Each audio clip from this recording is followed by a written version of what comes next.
Regional rapid transit system यानी RRTS और pollution के मामले में मेरे पिताजी ने सवाल उठाए। यही तो दुर्भाग्य है। आदरणीय बालियान साहब हमारे बड़े हैं, मैं उनका सम्मान करता हूँ। देखिए, मैं 2 लाइन पढ़ के आपको सुनाऊंगा। मेरे पिताजी ने 0 ओवर में वहां सवाल उठाया, भूपेंद्र जी से मांगा नहीं। ये जवाब नोटे मिनिस्टर का जवाब नहीं है, ये जवाब मिनिस्टर का जवाब नहीं है, ये जवाब भारत सरकार का जवाब, भारत सरकार की तरफ से ये जवाब। संसदीय कार्य मंत्री जी या जो भी सिस्टम वहां का है उनका जवाब है। इसमें साफ साफ लिखा है, dear Shri Harendra Singh Malik ji, kindly refer to the matter raised by you during 0 hour in Lok Sabha on 25/7/2024 regarding industrial pollution and non-availability of rapid rail in Muzaffarnagar. ये क्वेश्चन जो उन्होंने रेज किया था उसका जवाब है, इसमें साफ ही लिखा हुआ है। ऐसी बात कहना उस लोकतंत्र के मंदिर के संदर्भ में आदरणीय पूर्व मंत्री जी का गलत है, जो 2 बार सदन के सदस्य रहे। वो कह रहे कि हमने गलत मंत्री से जवाब मांगा, जैसा कि आपका सवाल था। मैंने उनकी बात नहीं सुनी, पर यही सवाल आपका था ना जी। अब ऐसी बात कहना तो गलत है। इतना बड़ा चैलेंज करेंगे। मैं तो बार बार आश्चर्यचकित और अपने आप को मतलब अजीब सा महसूस करता हूं कि यार मुख्यमंत्री जी से ही अपनी लड़ाई मानते हैं। मुख्यमंत्री जी कल आए, बार बार दोहरा रहा हूं उस बात को, और आज ये कह रहे हैं कि हमारे पिता पुत्र की सरकार है। भैया, पिता पुत्र जिस दिन सरकार में होंगे, आप सबके सामने कह रहा हूं, एक भी खोखला वादा नहीं करेंगे। ऐसे काम करेंगे जिससे लोग कहेंगे कि हाँ इन्होंने किया है। तितावी मिल में जिसका बच्चा नौकरी करता है ना, जब लगी थी, चाहे तितावी मिल हो, पूरे जिले में कहीं शुगर मिल, जाकर के देख लीजिएगा, हरेंद्र मलिक जी से ज्यादा अगर किसी ने वहां नौजवानों को रोजगार दिलाने का काम किया, अपनी तरफ से प्रयास करने का काम किया, गन्ना किसान की लड़ाई लड़ने का काम अगर यहाँ किसी ने किया है, नौजवान की लड़ाई लड़ने का काम यहाँ किसी ने किया है, अपने आप को हर परिस्थिति में सामाजिक और राजनीतिक मामलों में जिंदा रखने का काम अगर किसी ने किया है तो हरेंद्र मलिक जी। विधायक जी, इस बात को आप किस तरह से लेते हैं? उन्होंने कहा है कि हाथ खड़े कर दें, उसके बाद हम करवा देंगे। उन्होंने कहा है वो हमारे हाथ खड़े करने की बात है, कर रहे हैं। जनता ने ऐसा काम कर दिया, वो खुद ही खड़े खड़े घूम रहे हैं, खड़े खड़े घूम रहे हैं। जनता ने बड़ा काम कर दिया, जनता ने मौका दिया। अरे साहब, मैं भी तीसरी बार विधायक, मैंने भी अपने क्षेत्र में काम किया, आप सब जानते हैं। और बहुत सारे लोग आप में से ऐसे मित्रवत संबंध हमारे हैं, अगर हम गलती करते हैं तो आप हमें बताते हैं और उसमें हम सुधार करते हैं। अब आगे विकास के पहले मेरी पूरी बात सुनिए। अगर हम काम ना करते या लोगों के बीच में ना रहते तो जनता हमें नकार देती। और बड़ी सीधी सी बात है, जब जनता मौका देती है जनप्रतिनिधि को, तब वो काम कर पाता है। जनता की बड़ी कृपा है, परमपिता परमेश्वर के ऊपर वाले का रहमेश्वर की कृपा है कि जनता की कृपा से हम यहां चुनाव जीते हैं। जनता ने कृपा की, तब मैं बोलने की हैसियत में हूं। जनता ने संजीव जी पे कृपा की थी, तब आज वो चैलेंज करने की हैसियत में है। अच्छा, अब आपके सामने क्योंकि चैलेंज भी है, विपक्ष में हैं आप, और सेंट्रल से या स्टेट से काम कराना, दोनों सरकारें भाजपा की है, आप विपक्ष से हैं, तो कितना चुनौतीपूर्ण मानते हैं? क्या आप रैपिड रेल का जो मुद्दा उठाया है, अब उसको 5 साल के भीतर मुजफ्फरनगर तक लाने का प्रयास करेंगे? देखिए, हम पूरा प्रयास करेंगे जितना भी हम कर सकते हैं, और वो पूरा प्रयास करें रोकने का, जितना वो रोक सकते हैं। हम तो साफ कहेंगे, आज वो बोले हैं ना, उन्होंने लोकतंत्र के मंदिर को पे क्वेश्चन मार्क लगा दिया। उन्होंने कहा सवाल उठाने से क्या होता है? जो आदमी 2 बार सांसद रहे, जो आदमी भारत सरकार के 2 बार मंत्री रहे, वो लोकतंत्र के मंदिर पे, पूरी लोकतांत्रिक प्रणाली पे क्वेश्चन मार्क लगा रहे हैं कि वहां सवाल उठाने से क्या होता है? अरे आप सदन के सदस्य रहे हैं, आप मिनिस्टर रहे हैं, आज प्रधानमंत्री जी की सरकार है। प्रधानमंत्री जी जिस सरकार में प्रधानमंत्री है, भारतीय जनता पार्टी की सरकार है, जनता ने चुनी है, और उसी के सदस्य हैं, उसी का स्पीकर है, वही संचालित पूरा करते हैं, उस पर क्वेश्चन मार्क लगा रहे हैं। मैं तो भैया आश्चर्यचकित हूं उनके ज्ञान को लेकर के। हम विपक्ष में हम सवाल नहीं उठाएंगे तो क्या करेंगे साहब? मेरे साथ चलिए, कार्रवाई देखिए विधानसभा की। कितने नौजवान विधायक हैं, बहुत सारे विधायक जो सत्ता में भी हैं, वो भी सवाल उठाते हैं। अच्छा करके देख लीजिए, काम करते हैं। हम लोकतांत्रिक तरीके से चुन करके सदन में पहुंचे, तो हम तो लोकतंत्र को तो फॉलो करेंगे, किसको करेंगे? अब नए सांसद के आ जाने के बाद से क्या आरोप प्रत्यारोप की राजनीति होगी पूरे 5 साल, या कुछ काम भी होगा? आप देखना, हम खूब काम करेंगे जितना हम कर सकते हैं, और बार बार भारत सरकार से, यूपी गवर्नमेंट से अपने जिले की उन्नति के लिए प्रयास करते रहेंगे, काम करते रहेंगे। और हमारी सरकार आई तो सवाल जवाब नहीं होगा, सिर्फ उद्घाटन पे बुलाओ। क्या कुछ नया होने क्या वाला है? प्राथमिकता रहेगी जिले के लिए अब आप, क्योंकि मंत्री जी कह रहे हैं कि अपने पिछले कार्यकाल में एक काम गिनवा दे दोनों पिता पुत्र। नहीं, मैंने तो गिनवाया आपको, मंत्री जी बता दें अब कितने क्या लोग। प्राथमिकता रहेगी आपकी विकास देखो के लिए? सचिन जी, आप बहुत विद्वान हैं और पुराने साथी हैं, आप खुद बताइए, ईमानदारी से बताइए, क्या मंत्री जी मुझे बता दें, अगर मंत्री से, हालांकि मेरा मतलब नहीं बैठता, लेकिन चलो जब बार बार वो आरोप प्रत्यारोप की बात करते हैं तो मैं स्पष्ट कर देना चाहता हूँ उनसे कि वो हमारे से उम्र में मेरे से बड़े हैं, मैं उनका भी सम्मान करता हूँ। लेकिन मुझे ये बता दें, स्पष्ट रूप से बता दें, कितने लोगों को रोजगार दिलाने का ही प्रयास किया? मैंने तो सुना है कि ठेकेदारी के लिए तो फोन करते थे, सुना है, अगली प्रेस में वो जरूर जवाब दे देंगे क्योंकि वो विद्वान तो है ही हैं, डॉक्टर हैं, पढ़े लिखे हैं। कल मुख्यमंत्री आए थे, रोजगार देने के लिए आए थे, वो बता रहे कि 5,000 लोगों को। अच्छा, कल का कार्यक्रम उन्होंने ही किया था, आदरणीय संजीव बालियान जी का ही कार्यकाल चल रहा है। मैं उनके कार्यकाल की बात कर रहा हूँ, सरकार तो वही है ना, मालिक साहब, मैं उनके कार्यकाल की बात कर रहा हूँ। यहाँ बात कार्यकाल की है। आज जो मुख्यमंत्री जी करेंगे वो हमारे कार्यकाल में गिना जाएगा साहब, क्योंकि आज यहाँ सांसद हम हैं, यहाँ विधायक लोकदल के भी हैं। आज आदरणीय संजीव बालियान जी की बातों से तो मुझे लगता है कि यहाँ कोई है ही नहीं, पूरी बीजेपी शायद लगता है कि जीरो है, ऐसा मुझे लगा। उनके 2-4 बयान मैंने सुने हैं, क्या और कोई विधायक नहीं है? जो भी हमारे यहाँ विधायक रहा है उसने काम किए हैं, चाहे कम किए चाहे ज़्यादा किए। अनुराधा जी थी, उन्होंने भी काम किए हैं। मेरे क्षेत्र में प्रदीप बालियान जी विधायक रहे हैं, उन्होंने भी काम किए हैं। मेरे पिताजी विधायक रहे हैं, उन्होंने भी काम किए हैं। कोई गलती की होगी तब जनता ने उन्हें नकार दिया था, अब अच्छा लगा तो जनता ने फिर स्वीकार किया और हम लोगों को आशीर्वाद दे करके जनता की सेवा के लिए हमें चुन करके संसद में भेजने का काम किया, विधायक बनाने का काम किया। और अन्य लोग भी यहाँ, बाबूराम जी, बाबू सिंह जी भी यहाँ रहे हैं, वीरेंद्र वर्मा जी भी यहाँ रहे हैं, कितने विधायक, राजपाल जी भी विधायक हैं। उन्होंने तो ऐसा कर दिया कि जैसे बाकी सब जीरो हैं, मैं नहीं तो विकास नहीं। कहाँ गए? अच्छा एक बात बताइए, आपने मलिक साहब अभी अच्छी बात कही, आपने कहा सरकार मोदी जी की, योगी जी की, कहा ना आपने? मैंने गलत तो नहीं सुना? तो आज वो क्यों परेशान होकर के कह रहे हैं कि पिता पुत्र की सरकार है? मतलब योगी जी को और मोदी जी को चैलेंज कर रहे हैं, किस लिए कह रहे हैं? अभी आपने कहा ना बालियान साहब, सरकार किसकी है सूबे में? सूबे में बीजेपी का है, वो जिले की बात करें ना कि सूबे की। अच्छा, जिले में आप हमारी सरकार मानते हैं? वो उनका मानना है। तो आप क्यों कह रहे हैं? मैं आप एक माध्यम है, आप एक माध्यम है सवाल जवाब का। आप ये मत कहिए, अब मेरी बात सुनिए प्यार के साथ। मैं ये कह रहा हूं कि जब वो इस तरह की बात कर रहे हैं तो आज यहाँ प्रशासनिक ताकत किसके हाथ में है?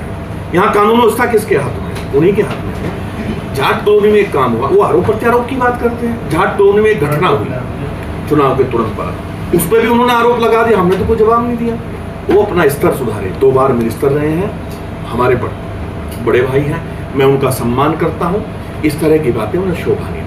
यही जनपद है, यही जनता है। आज मैं कुछ कह लूँ, आप कुछ कह लें, अगर गलती करेंगे तो जनता माफ नहीं करेगी। मैं हूँ या मेरे पिताजी हूँ, अगर हम गलती करेंगे तो हमें भी माफ नहीं करेंगे। और बातों से पेट नहीं भरता। चलिए मेरे साथ विकास की बात करते हैं। कल ही आप चलिए मेरे साथ, एक कार्यक्रम बनाइए और चलिए मेरे साथ, मैं बताऊंगा मैंने क्या क्या किया है और दिखाऊंगा कि हमारी विधानसभा और हमारे पार्लियामेंट क्षेत्र में बहुत सारे गांव ऐसे जहां आज भी यहां तक पानी है। आप बाहर सड़कों की बात करते हैं, गडकरी जी की योजना थी, खाली मुजफ्फरनगर में सड़कें बनी है, आपका सहयोग रहा होगा उसके लिए, तो आपका धन्यवाद हम करते हैं। आज हमारी जिम्मेदारी है, आज हमारा दायित्व है, हमसे जो होगा हम करेंगे, पर गांव में भी तो विकास होना चाहिए था। इतना पानी यहाँ भरा हुआ है, उनका विकास कौन करेगा? आप जितनी योजनाएं हैं, जितना गंभीर हम लोग यहाँ विकास के लिए हैं, शायद वो नहीं है, क्योंकि चाहे पीडब्ल्यूडी का मामला हो, पीडब्ल्यूडी सड़क बनने का मामला हो, किसी भी योजना का मामला हो, हम लोग यहाँ से अधिकारियों के माध्यम से प्रस्ताव वहाँ पहुँचाते हैं, वहाँ मंत्रियों से बात करते हैं, सदन में उठाते हैं, अधिकारियों से बात करते हैं, उनका प्रस्ताव तैयार करा करके उसका फंड मंजूर कराने तक हम काम करते हैं। हाँ, कई बार ऐसा हुआ है, एक सड़क मैंने बघरा से चट्ठाल बनवाई, डाटा निकलवा लीजिएगा उसका, मेरे पास तो है, उसमें भी मेरे पास जवाब था, वो भी इसी तरह जवाब छुपा था अखबार में, उसका काम डिले कर दिया, उद्घाटन डिले कर दिया। पत्थर के काम तो हुए, पर कभी कभी उन्हें भी ये कह देना चाहिए कि पंकज तुम मेरे छोटे भाई हो, तुमने इतने प्रयास किए हैं विपक्ष में होकर के भी, मैं बधाई देता हूँ आपको। ऐसा करते तो अच्छा लगता। और हम आपस में बहस करके मनोरंजन का साधन नहीं बनना चाहते, हम लोगों को विकास करना चाहिए। वो भी प्रयास करें। जनता वो घर बैठे, जनता ने उनको नकार दिया, तभी हारे हैं, तभी तो आज दूर है उनके सामने। लेकिन आज भी उन्हें क्षेत्र में घुस करके काम करना चाहिए ना, सरकार में तो है वो, और वो अनोखे काम कर रहे हैं। वो हमें तो चैलेंज कर ही रहे हैं, भारतीय जनता पार्टी के तमाम नेताओं को चैलेंज कर रहे हैं कि जो है मैं हूँ और कोई है। ये तो आज से आप निकाल रहे हैं, वो तो नहीं कर रहे। अच्छा, उन्होंने कहा नहीं विकास का पहिया रुकेगा। मंत्री क्या करेंगे? मंत्री क्या करेंगे साहब बताइए? विधायक क्या करेंगे? राजपाल बालियान को विधायक नहीं मानते क्या? राजपाल बालियान जी बहुत सीनियर हैं, मेरे पिता की उम्र के हैं, उनको विधायक नहीं मानते क्या? वो पार्लियामेंट क्षेत्र का हिस्सा है। नहीं, ये तो जबरदस्ती आप लेकर आ रही है। मैं क्यों लेके आ रहा हूँ? उन्होंने क्या कहा है कि विकास का पहिया रुक गया। कैसे रुक गया आप बताइए? अगर आप हमें ही कमजोर मानते हैं, अपने साथियों को भी कमजोर मानेंगे क्या?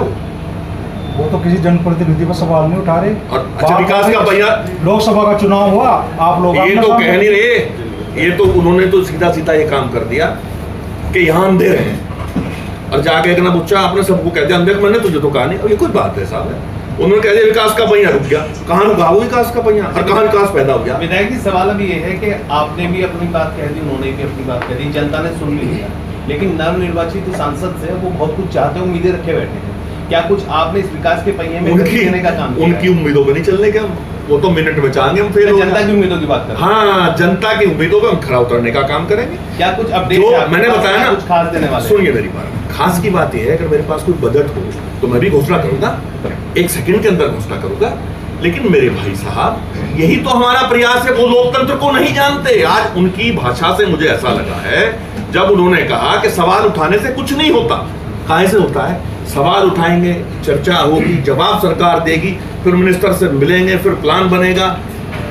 यहाँ शताब्दी रुकवाने का सबसे पहला ट्रायल मेरे फादर ने किया, और जितने भी डेवलपमेंट के काम थे, चाहे रेलवे संबंधी, हमने पूरा प्रयास किया जितना हम कर सकते हैं। हम कभी अच्छा, आप जाइएगा देहात में जाकर के घूमिएगा, 2 दिन बाद मुझे बताइएगा, मेरे साथ चलिएगा जरूर, मैं कई गांवों में दिखाऊंगा। और विकास की बात करते हैं, मैंने तो उनके गांव में 4 पत्थर, 2 पत्थर अपने लगवा रखे हैं। क्या है और पाइपलाइन में क्या बता तो रहा हूं। हम लोग जो चुनाव में हमने कहा था, शिक्षा के क्षेत्र में पूरा प्रयास करेंगे जितना हमसे हो पाएगा। हम ये चाहते हैं हमारी सरकार अगर बनती है तो 1001% हम यहाँ शिक्षा और स्वास्थ्य को मजबूत करने का काम करेंगे। हम यहाँ यूनिवर्सिटी के निर्माण का काम करेंगे, और अभी भी हम आवाज उठाएंगे।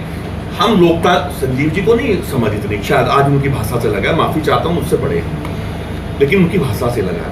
लोकतंत्र एक मजबूत स्तंभ है, और लोकतांत्रिक तरीके से चुनकर के हम सदन में पहुंचे, सदन में आवाज उठाएंगे और मुजफ्फरनगर का हिस्सा यहाँ लेकर के आएंगे। नहीं तो सरकार को जवाब देना पड़ेगा सदन में कि मुजफ्फरनगर के सांसद ने आवाज उठाई, हम काम नहीं करेंगे। जवाब देना पड़ेगा। काम तो सरकार ही करेगी, काम कौन करेगा? सदन में विवादित भूमियों के जिक्र किया जा रहा है, वहां पे होटल बनाने की योजना, तो क्या दिक्कत है? सीधी सी बात है, वो सरकार के पार्टी के कार्यकर्ता हैं, जांच कराओ ना। हमें मौका मिला हम तो करा देंगे अगर कोई गलत होगा। जनता की समस्या नहीं थी, जनता तो जनता है, जनता की समस्या थी इसलिए उठाया सवाल। किसी को अच्छा हर बात में बोलते हैं, कहते हैं मैं सुना था बड़े गुस्से में बोल रहे थे कि मैं आरोप प्रत्यारोप की राजनीति नहीं करता। अरे डे 1 से कर रहे हैं भाई साहब, उन्हें हारी हजम नहीं हो रही। अरे भैया, जनता का आशीर्वाद बड़ा है लोकतंत्र में, जनता ने की कृपा से हम जीते हैं। और जब जनता नाराज थी तो मेरे फादर बघरा हारे, मैं शामली हारा। अब जनता की कृपा थी, नाराजगी उनसे थी, तो इसलिए दोनों जीत गए। आरोप ये भी है कि आप हिंदू मुस्लिम की राजनीति करते हैं, और उन्होंने कहा कि हम विकास की राजनीति। अच्छा, आपको हजम हुई है बात? बताओ ना, आपको हजम हुई? खाली हिंदू और मुसलमान के नाम पर हम चुनाव जीत जाते हैं। मुजफ्फरनगर में 800 वोट से चुनाव आ रहे हैं, पिछले रिजल्ट देखो। और अकेला मुजफ्फरनगर नहीं, पूरी पार्लियामेंट में आप घुमा करके देख लो, अगर सिर्फ हिंदू मुसलमान की बात होती तो हमें नुकसान होता। ना हम ना हमारा कोई कार्यकर्ता हिंदू मुसलमान की बात करता, हम सब लोग सबको साथ लेकर के चलने की बात करते हैं। अच्छा, वो आदमी जो 2013-14 में उसकी क्या भूमिका थी, वो सज्जन, वो माननीय ऐसी बात करते हैं हिंदू मुसलमान की। उन्होंने खुद क्या चुनाव में आरोप लगाया उन पे, उन्होंने हिंदू मुसलमान के जात और धर्म की बात की है, और आज भी करते हैं वो लोग, हम तो नहीं करते। आपने उनकी हार का आकलन क्या निकाला? हार उनकी किस मैं क्यों निकालूंगा? वो खुद सोचे, अब सोचते रहे, वो जनता ने जो काम करना था कर दिया, अब वो सोचे। हम तो साइकिल पे बैठ करके जनता की कृपा से, जनता के आशीर्वाद से, ऊपर वाले के आशीर्वाद से सदन की ओर चले गए। अब वहां से उसी साइकिल पे लाद करके विकास को लेकर के आएंगे। हम तो ये काम करेंगे। आप देखो, अब मैं सदन सरकार में नहीं हूं, मेरी विधानसभा में जाकर के देखो आप, पार्टीबाजी हर जगह होती है, बात अलग है, पर ऐसे ऐसे गांव हैं जहां एक एक गांव में 2-2 करोड़ की सड़कों की जरूरत है। ऐसे ऐसे गांव हैं 10 साल में क्यों नहीं कर पाए मंत्री जी? अब वोट आया, अब चुनाव आया, तो मुसलमानों में बड़े बड़े कार्यक्रम उन्होंने किए, मुस्लिम समाज पे भी। हम पे आरोप लगाते हैं हिंदू मुसलमान, जहाँ अपने आप देखें कैसे कैसे बयान थे उनके। ये जनता है, जनता जब उन्होंने सुजड़ू में बड़ी मीटिंग की इस चुनाव में, तो जनता ढूंढ करके लाई। पिछले चुनाव की एक उनकी वो कि मैं अभी सुजड़ू गया था, याद है वो आप लोगों के, किस तरह सुजड़ू के बारे में बात उन्होंने कही थी। सदन में अगला सवाल क्या रहने वाला है? कुछ खास? हम सिर्फ और सिर्फ मुजफ्फरनगर के विकास की बात करेंगे। हम फर्जी बात करके इस मुजफ्फरनगर को विनाश की ओर लेकर के जाना नहीं चाहते। यहाँ की जनता ने भारतीय जनता पार्टी और संजीव बालियान जी के सारे मंसूबों पे पानी फेर दिया। यहाँ सब ठेकेदारी प्रथा खत्म होगी, और हमारे यहाँ तो अधिकार है भाई साहब, हम किसी को नहीं डांटते। हमारे यहाँ तो छोटा हो या बड़ा हो, अगर एक गांव में हम नहीं जा पा रहे तो आकर के हमें पूछ लेगा, हमसे जवाब लेगा, और हम जवाब देते हैं। अगर हम घर पे हैं तो लगातार जनता के संपर्क में हैं हम तो जनता के कारण राजनीति में हैं। संजीव जी बड़े नेता हैं, उनकी बड़ी बात है, जाने उन्होंने, भाई मैं आपके माध्यम से जनता से कहना चाहता हूँ, देखो कितने बड़े नेता हैं, हार करके भी योगी जी को और मोदी जी को चैलेंज कर दिया उन्होंने। इस कागज को, सरकार के कागज को, सदन में उठाए हुए कागज को झूठा करार दे दिया। और मुख्यमंत्री कल दौरे पे थे, मैंने सुना है, अखबारों के माध्यम से पढ़ा है कि शायद उन्हें सम्मान नहीं मिल पाया। हम तो चाहते हैं उन्हें खूब सम्मान मिले, तो उसका बदला उन्होंने ये कह करके लिया कि यहाँ पिता पुत्र की सरकार है। मुजफ्फरनगर भी तो उत्तर प्रदेश का हिस्सा है। भगवान उन्हें स्वस्थ रखे, और जो वो कर रहे हैं यही करते रहे। बहुत अच्छी बात।